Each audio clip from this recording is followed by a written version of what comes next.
Olá pessoal, tudo bem com vocês? Aqui é o autor Denis Henrique. Estão prontos para mais um Voar Literário?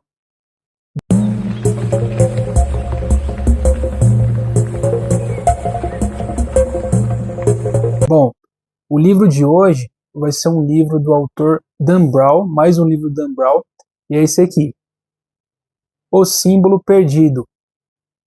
É um livro de 2009 que ele vem assim, continuando, né, a sua obra literária que ele começou ali em meados de 98. Então, em 2009 ele já tinha um renome, né? Ele já tinha vendido o Código da Vinci, Anjos e Demônios, entre outros grandes livros. Eu vou ler um pouco aqui. O Símbolo Perdido é denso, exótico, cheio de códigos e pistas, imagens impressionantes e a dinâmica incessante que torna impossível deixá-lo de lado. Esplêndido. Outra história arrebatadora de Robert Langdon, The New York Times. Então, Robert Langdon é o personagem principal.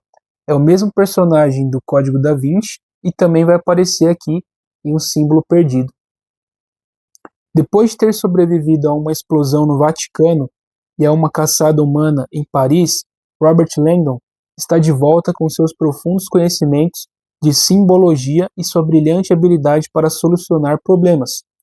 Em O Símbolo Perdido, o célebre professor de Harvard é convidado às pressas por seu amigo e mentor Peter Solomon, eminente maçom e filantropo, a dar uma palestra no Capitólio dos Estados Unidos. Ao chegar lá, descobre que caiu numa armadilha.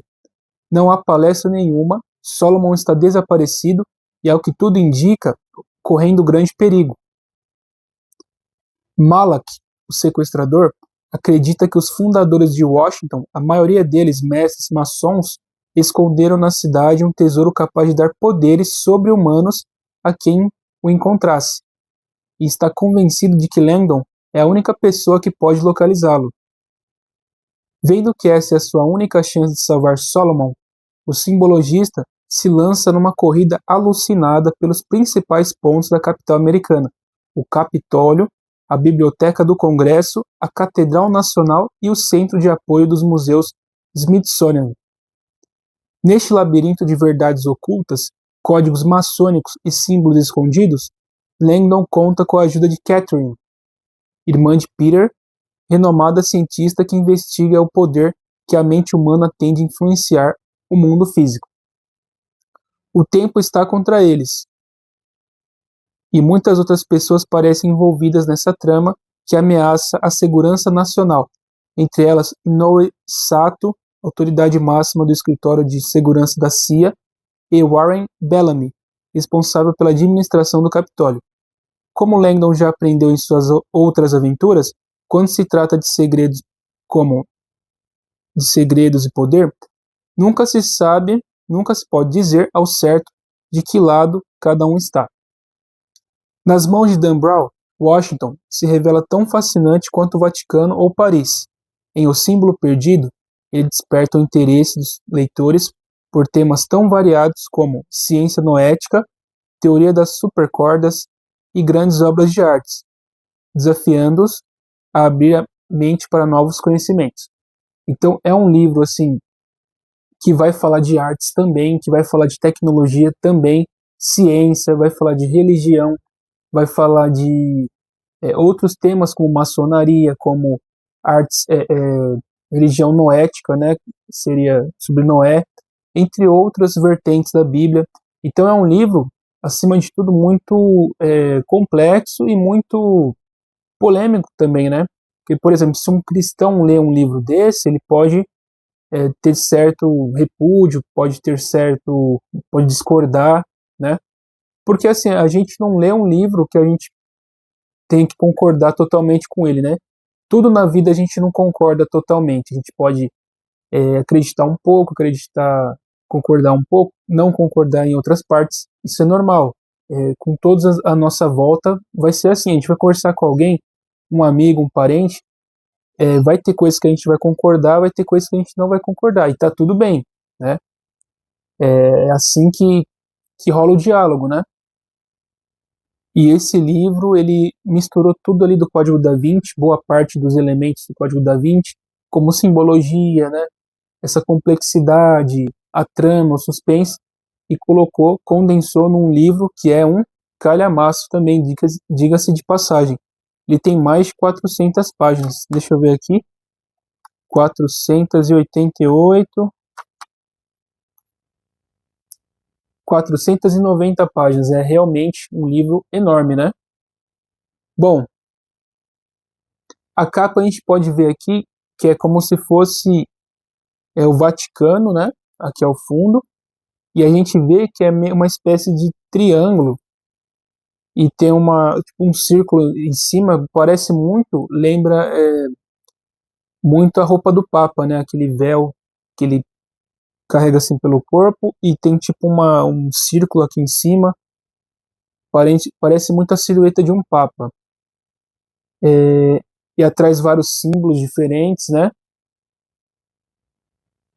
Então é um livro que Dan Brown ele utiliza muito dessa simbologia, dessa complexidade, dessas coisas que podem ser verdade ou não, e devem ter muitas pessoas, né, que concordam, muitas que não concordam, e é isso que dá a fama de Dan Brown, né? É isso que traz essa vontade dos leitores de Dan Brown lerem os seus livros, que são livros assim, pode ser verdade, pode não ser verdade, mas são livros muito interessantes. Mais um pouco aqui eu vou ler um texto da orelha do livro. O que está perdido será encontrado.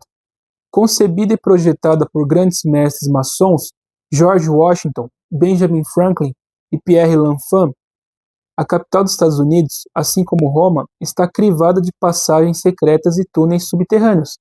Sua arquitetura, sua arte e seu simbolismo estão entre os mais interessantes do mundo. Porém, há quem acredite que a cidade guarda algo mais.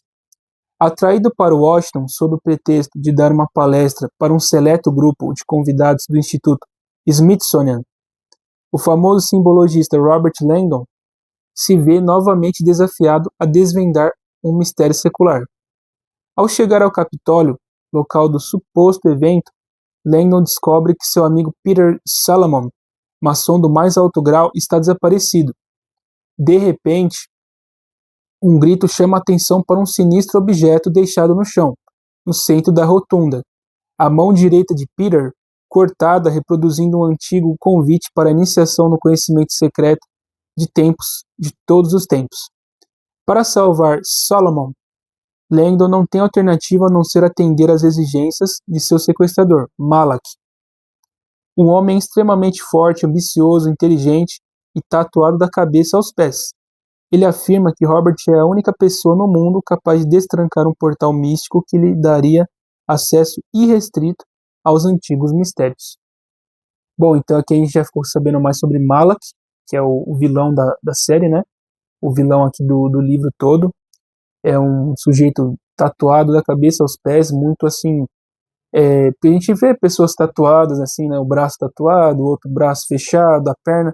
Mas uma pessoa extremamente tatuada é muito difícil, assim, não se vê a cara tatuada, o peito, tudo, já fica mais complicado, assim, é realmente mais raro. Então a gente pode perceber aí o tão inusitado que é esse vilão. Foi dito também que ele tem um par romântico, né, ele vai ter uma espécie de um par romântico, uma moça aqui no livro, e esse livro ele é recheado de suspense, né, aventura, esse mistério. Em sua corrida contra o tempo, Langdon vai contar com a ajuda de Catherine, irmã de Peter e renomada pesquisadora que acredita na relação entre misticismo e ciência moderna. Juntos, eles percorrerão os principais pontos da cidade e suas galerias subterrâneas, decifrando símbolos maçônicos e encontrando pistas disfarçadas à vista de todos na arquitetura de Washington. Eletrizante e divertido, como andar de montanha-russa. Quem disse isso foi o Los Angeles Times. Robert Langdon ainda é um herói fenomenal, um intelectual que consegue manter a calma nas crises e correr quando é preciso. Os códigos são intrigantes, os cenários projetam nova luz, novos sobre locais conhecidos e as páginas vão sendo viradas uma após a outra. Quem disse isso foi o Entertainment Weekly. E mais um pouco sobre Dan Brown. Dan Brown é um autor de livros de suspense mais popular da atualidade.